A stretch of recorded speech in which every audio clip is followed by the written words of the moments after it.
건강에 유의하시기 바랍니다. 그래도 아까 잠시 아이스크림이나 커피를 이렇게 마시니까 잠시 더위 살짝 가시면서 그 순간만은 매우 기쁘시죠? 근데 오늘 제가 제목이 참 기쁨이라고 했습니다. 아이스크림은 먹고 나면 그 기쁨은 순식간에 사라집니다. 그래서 오늘은 기쁨의 비결에 대해서 한번 말씀을 함께 나눠 보겠습니다. 이 사도 바울의 이 서신서 중에서 우리 에베소서, 빌립보서, 골로새서, 빌레몬서 이렇게 네 개를 뭐라고 얘기하냐면 옥중서신 그렇게 얘기를 합니다. 사도 바울이 감옥에 갇혀 있을 때에 각 교회들에게 보낸 그런 편지이기 때문에 옥중서신이라고 얘기를 하는 것입니다. 이 오늘 읽으신 이제 빌립보서, 빌립보 교회가 이 세워진 배경은 사도행전 16장에 잘 나와 있습니다. 사도 바울이 바나바와 함께 1차 전도 여행을 떠나고 갔다 다녀와서 다시 2차 전도 여행을 떠나기 전에 일단은 바나바와는 갈라지고 신라와 함께 2차 전도 여행을 출발하려고 하고 있습니다. 그래서 신라와 함께 디모데와 이렇게 같이 이제 떠나는데 원래는 2차 전도 여행을 1차 때 방문했던 도시와 교회들을 다시 방문하려 했던 것이 하려고 그 계획을 세웠던 것입니다. 그래서 사실은 이 빌립보 지역은 원래 계획에 없었습니다. 바울의 그 2차 전도 여행의 대상지에 들어있지 않던 도시였습니다. 그런데 갔던 교회를 다시 이제 돌아보려고 계획을 하는데 이 사도행전 16장 7절에 보시면 예수의 영이 허락하지 아니하시니라 이렇게 얘기를 하고 있습니다. 성령께서 발걸음을 인도하시지 않으셨다 이렇게 얘기를 하고 있는 것입니다. 그때 한밤에 마케도니아 사람 하나가 서서 그에게 청하되 이르되 마게도냐로 와서 우리를 도우라 하는 환상을 사도 바울은 보게 되는 것입니다. 그래서 사도행전 16장 10절에 보시면 바울이 그 환상을 보았을 때 우리가 곧 마게도냐로 떠나기를 힘쓰니 이는 하나님이 저 사람들에게 복음을 전하라고 우리를 부르신 줄로 인정함이라 이렇게 고백을 하고 있는 것입니다. 누가 사람을 시켜서 가지 못하게 한 것이 아닙니다. 사실은 사도 바울은 예루살렘 교회로부터 파송을 받은 선교사입니다. 개인 자격이 아니라 공인으로 가는 것입니다. 그런데 1차 때와 마찬가지로 갔다 와서 보고도 해야 하는데 그 모든 계획을 세워 놓았다가 갑자기 어느 순간에 마게도냐로 가게 되는 것입니다.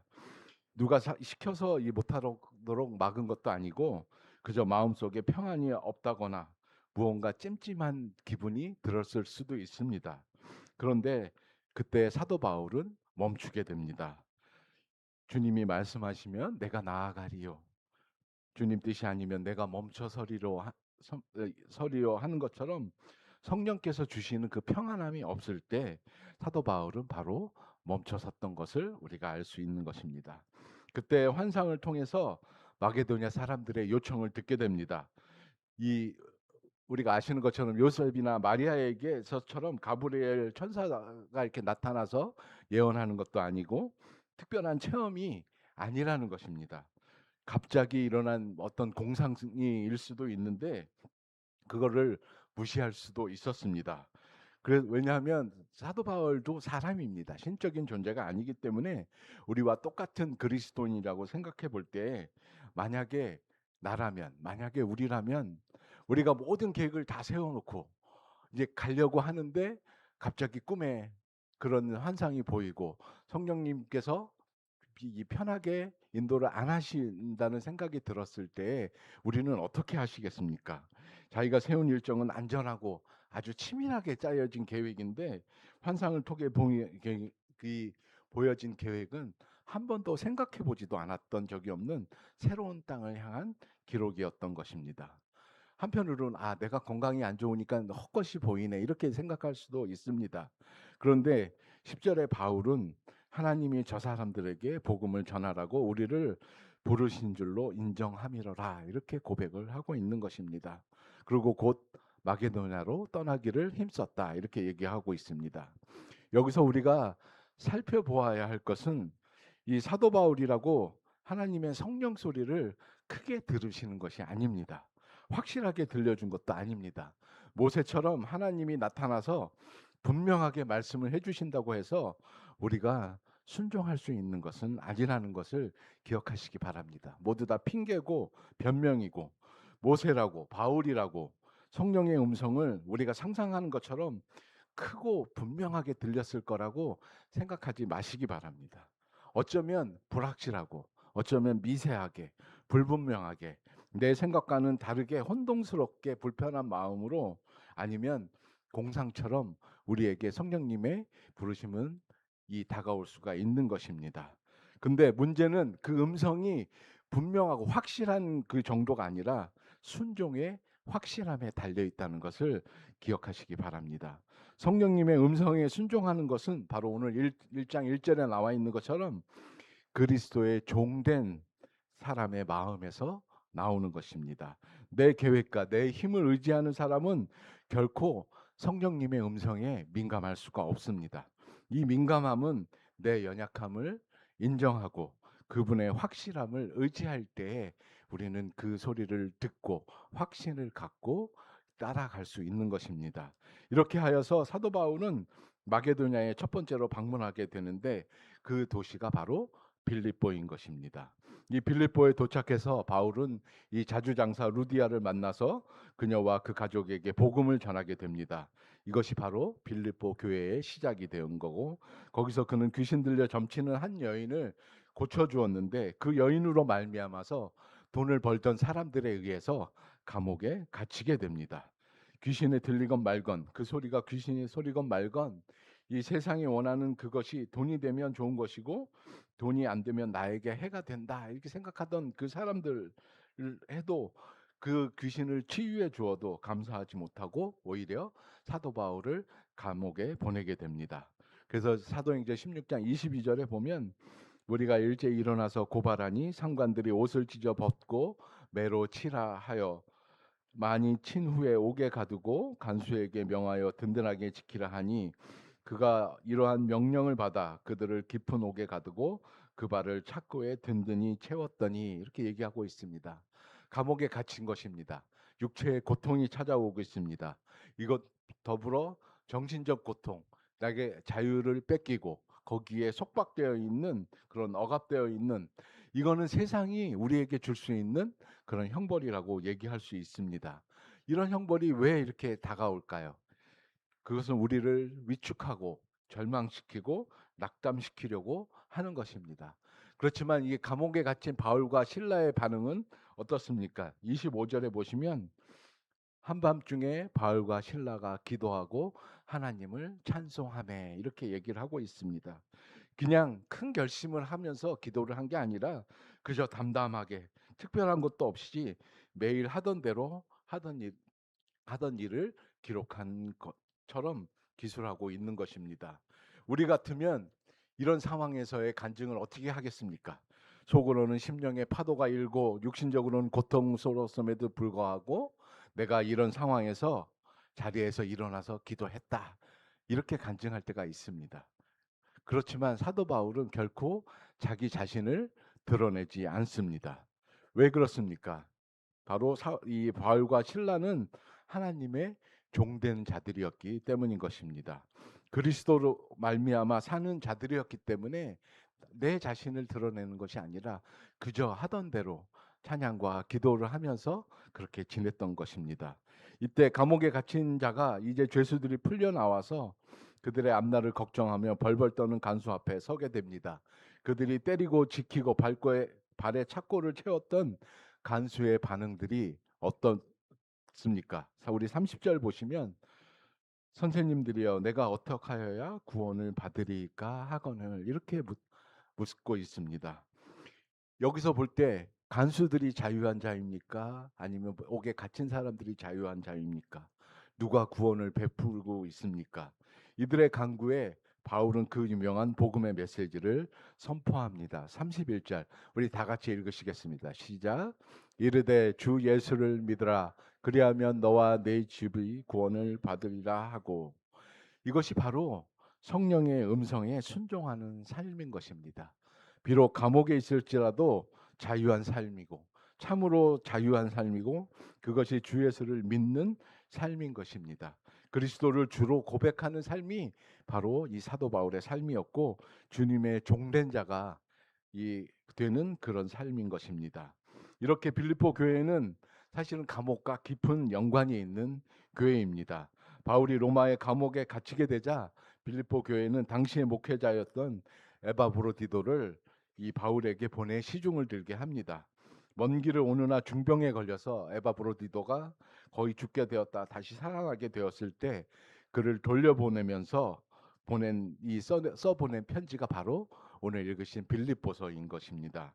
감옥에 갇혀 있던 바울과 실라가 그곳에서 그리스도 안에서 자유하면서 평소와 다름없게 기도와 찬양을 통해 그 감옥에 갇힌 모든 자들에게 자유를 선포하고 구원을 베풀었듯이 지금 로마의 감옥에 갇혀 있으면서도 바울은 똑같이 문제 많은 빌립보 교회 교인들에게 그 구원의 기쁜 소식을 전하고 있는 것입니다. 사실은 이 성경에서 이 감옥이라는 것은 여러 가지 의미로 사용되는데 아주 복음을 전하는 중요한 의미로 많이 사용합니다. 감옥이 어떤 곳입니까? 죄인들을 가두는 곳이고 형벌의 자유고 그곳은 자유가 없습니다. 늘 감시자의 눈을 의식해야 하고 거기엔 변화도 없고 늘 똑같은 일상의 연속인 것입니다. 일을 한다고 해도 보상이 없는 곳이고 주어진 것만을 먹고 마셔야 하는 것이 바로 감옥인 것입니다. 사실은 요즘에 우리 현대의 많은 이 지식인들이나 철학자들이 현대인이 살아가는 세계를 우리 그냥 감옥에 비유하기도 합니다. 누군가가 날 감시하고 통제하는 곳, 자기들의 기준에 맞지 않을 때에는 형벌이 가해지는 곳, 우리가 사는 이 세상이 어떤 땐 감옥이다, 창살 없는 감옥이다 이렇게 얘기할 때도 많이 있는 것입니다. 그런데 성경에서는 이런 감옥을 또한 은혜의 장소로 얘기를 하고 있습니다. 요셉은 감옥에서 하나님의 형통함을 경험하게 됩니다. 다니엘은 감옥 안에서 하나님의 보호하심을 경험하게 됩니다. 오늘 그리고 사도 바울은 감옥 안에서 감옥 밖에 있는 사람들을 구원하게 되는 것입니다. 그래서 사도 바울에게 참 감옥은 감옥 안에 있는 바울 자신이 아니라 감옥 밖에 있는 사람들인 것을 보여주고 있는 것입니다. 감옥 같은 곳에 거할지라도 그곳에 기도가 있고 찬양이 있으면 바로 그것이 구원의 처소가 되는 것을 우리가 알 수 있는 것입니다. 이 빌립보서의 전체적인 주제는 바로 기쁨입니다. 지금 감옥 안에서는 이 바울이 감옥 밖의 사람들에게 참 기쁨이 무엇인가를 얘기해 주고 있는 것입니다. 비록 이 빌립보서는 4장짜리 짧은 성경이지만 이 빌립보서 안에 약 90번의 기쁨이라는 단어가 나오고 있고 강조를 하고 있는 것입니다. 사실 빌립보 교회는 지금 기뻐할 수 있는 처지가 아니었습니다. 교회 밖으로는 로마의 핍박이 점점 심해지고 교회의 초대 목사인 사도 바울은 지금 로마 감옥에 갇혀 있고 현재 이 사역을 담당하고 있는 에바브로디도는 지금 사도 바울한테 가다가 거의 이 중병에 걸려서 이 죽기 직전에 있을 정도까지 힘든 상황이었던 것입니다. 교회 안에 열심을 내는 그 두 여인이 있습니다. 유두고와 순두계에 의해서 교회가 지금 분열되고 있는 것입니다. 편할 날이 없고 걱정거리만 있고 리더십은 공백 상태이고 핍박은 점점 더 거세졌던 것입니다. 그런데 감옥에 갇혀서 낭망하고 쓰러져 있을 것 같은 바울에게서 편지가 왔는데 온통 기쁨에 관해서 쓰고 있는 것입니다. 그렇다면 어떻게 이 기쁨 감옥 안에서 기뻐할 수 있겠습니까? 어떻게 감옥 안에서 이 감옥 같은 그런 지옥 같은 현실에서 기뻐할 수 있겠습니까? 오늘 이 본문에 보시면 5절에 보시면 너희가 첫날부터 이제까지 복음을 위한 일에 참여하고 있기 때문입니다. 또한 6절에 보시면 너희 안에서 착한 일을 시작하신 이가 그리스도 예수의 날까지 이루실 줄을 확신하고 있기 때문입니다. 또한 7절에 너희가 은혜에 참여한 자들이기 때문인 것입니다. 그리고 결론적으로 8, 9절에 보시면 내가 그리스도의 심장으로 너희를 위해 기도하기 때문인 것입니다. 사도 바울이 어떻게 이런 감옥에서 기뻐할 수 있을까요? 바로 그리스도의 심장, 그리스도의 마음을 가지고 살아가기 때문에 그렇게 기뻐함으로써 오히려 이 감옥 밖에 있는 그런 성도들을 구원하고 기쁨으로 편지를 전할 수가 있는 것입니다. 이것이 바로 이 빌립보서의 결론입니다. 그리스도의 심장은 그리스도의 마음을 가지고 살아갈 때에 우리는 기쁨을 얻을 수 있는 것입니다. 많은 사람들이 그냥 환경을 바꾸면 행복해지고 기뻐할 수 있는 줄로 착각합니다. 그러나 환경은 내가 원하는 대로 변하지 않는다는 사실을 우리는 기억하셔야 합니다. 그래서 늘 원망과 불평 속에서 살아가고 있습니다. 시대를 잘못 만났다 이렇게 생각할 때도 있고, 이 환경만 좀 바뀌면 행복할 것이다 이렇게 생각할 때가 있습니다. 물론 환경이 좋아지고 사람들이 부유해지면 할 수 있으면 가능한 한 환경을 변화시키려고 합니다. 좋은 집에, 좋은 차에, 좋은 학교에, 좋은 직장에, 심지어 교회도 좋은 교회를 찾아 떠나고 바꾸고 변화를 시도하는 것입니다. 물론 집안에 가구 하나만 바꿔도 기분이 상쾌할 수도 있고 새 마음으로 시작할 수도 있습니다. 다시 말해서 외부 환경을 바꾸는 이유는 내 마음을 바꾸어 보기 위함인 것입니다. 그렇지만 환경을 통해 바뀌는 마음은 그리 오래가지 않습니다. 새 것을 사면 금방 낡은 것이 되어버립니다. 식상해지고 또 다른 것을 찾게 되는 것입니다. 그렇지만 그리스도의 심장, 그리스도의 마음이 내 안에 들어왔 있을 때에 우리는 늘 새로운 피조물이 된다는 사실을 기억하시기 바랍니다. 이전 것은 지나갔으니 보라 새 것이 되었도다. 이렇게 말씀하시는 것처럼 내 안에 나를 새롭게 만드는 것, 그것은 환경이 아니라 바로 그리스도의 마음인 것입니다. 그리스도의 심장인 것입니다. 성령의 충만함인 것입니다. 내가 바뀌면 그렇게 실증나던 환경도 사람도 다 괜찮아지게 되고 그것들을 다 사랑할 수 있게 됩니다. 그래서 4절에 보시면 내가 간구할 때마다 너희 무리를 위하여 기쁨으로 항상 간구함은 이렇게 얘기를 하고 있습니다. 사도 바울은 환경이 지금 기뻐할 수 있는 이 처지가 아닙니다. 그렇다고 마음에 없는 글을 억지로 쓰는 것도 아닙니다. 감옥에 있음에도 불구하고 사도 바울이 기뻐하는 것은 이 바뀌지 않는 환경 탓을 하는 것이 아니라 오히려 오직 그리스도의 마음으로 새롭게 되니 그 속에서 기쁨을 얻고 기쁨이 충만하게 되는 것입니다. 감옥에 갇혀서 언제 풀려날지 모르고 언제 사형을 당할지 모르는 절망적인 상태에 있지만 남들을 돌보고 남들을 위로하고 남들을 사랑할 그런 상황에 있지가 않지만 그럼에도 불구하고 그는 너희 무리를 위하여 기쁨으로 항상 간구한다. 이렇게 위로의 편지를 보내고 있는 것입니다. 사도 바울이 어떻게 이게 가능할까요? 그것은 그의 마음 때문이었다는 것을 기억하시기 바랍니다. 사도 바울은 그리스도의 심장을 가지고 그리스도의 가슴을 가지고 그리스도의 마음을 가지고 감옥 밖에 있는 사람들을 위하여 기쁨으로 기도를 하고 있는 것입니다. 그것이 바로 참 기쁨인 것입니다. 여기서 우리가 알 수 있는 것은 그리스도의 심장을 가지고 살아가는 사람은 기뻐할 수 있다라는 것입니다. 주님을 모시고 살아가는 사람은 어디를 가도 무엇을 해도 바로 기뻐할 수 있다는 것을 기억하시기 바랍니다. 주님의 심장 가지고 주님의 마음을 품으시는 우리 성도님들이 되시기를 간절히 소망합니다. 그렇게 해서 오는 그 기쁨이야말로 참 기쁨인 것입니다. 사실은 우리가 이 예수 그리스도의 심장을 가지고 있을 때 우리는 사람들을 사랑할 수 있는 사람이 됩니다. 세상 사람들은 조건적으로 사랑을 하게 됩니다. 뭐뭐뭐 때문에 다른 사람이 나에게 잘해주기 때문에 사랑합니다. 사랑할 만하니까 사랑하게 되는 것입니다. 나에게 다시 돌아올 것을 생각하면서 사랑할 때가 있습니다. 그렇지만 그렇게 조건적인 사랑은 뭐뭐뭐 때문에 하는 그런 사랑은 참 사랑이 아닙니다. 하나님께서 기뻐하지 않으신다는 것을 기억하시기 바랍니다. 그리스도의 사랑은 우리 아시는 것처럼 무조건적인 사랑입니다. 그럼에도 불구하고 조건을 붙이지 아니하고 사랑을 하는 것입니다. 사랑할 수 없는 사람인데도 우리는 사랑을 해야 하는 것이고 나에게 잘해주지 않아도 사랑합니다. 나를 힘들게 해도 사랑합니다. 나의 원수 같은 사람일지라도 그럼에도 불구하고 사랑하는 것. 이것이 바로 그리스도의 심장을 가지고 있는 사람들이 하는 사랑인 것입니다. 지금 바울이 빌립보 교회에 편지를 보내는 이유는 여러 가지 교회에 문제가 있기 때문입니다.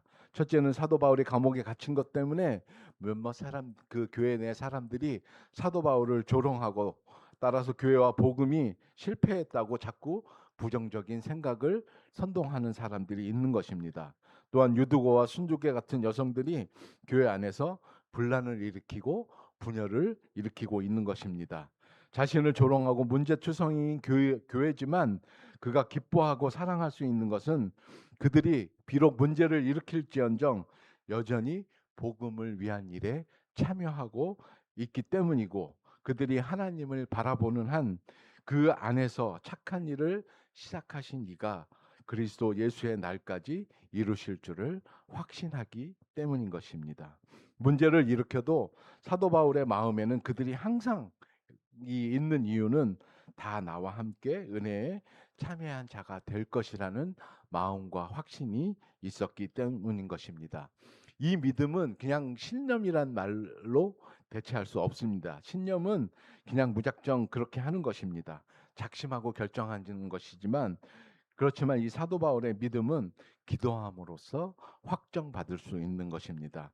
내 생각은 그와 달라도 기도만 하면 하나님께서 주시는 마음을 계속해서 붙잡게 되는 것입니다. 말씀 안에서, 기도 안에서 나에게 주어지는 그 마음이, 그 말씀, 그 소망을 붙드는 것입니다. 그래서 그리스도의 사랑은 중보와 함께, 우리 그리스도인의 사랑은 바로 기도와 함께 이루어진다는 것을 기억하시기 바랍니다. 기도 없는 사랑은 우리 마음대로 하게 되지만, 기도와 함께 하는 사랑은 하나님의 마음으로 사랑을 하게 된다는 것을 기억하시기 바랍니다. 우리 다 함께 우리 빌립보서 9장 1장 9절부터 11절까지 우리 한번 함께 읽으시겠습니다. 9절입니다. 9절. 예. 시작. 내가 기도하노.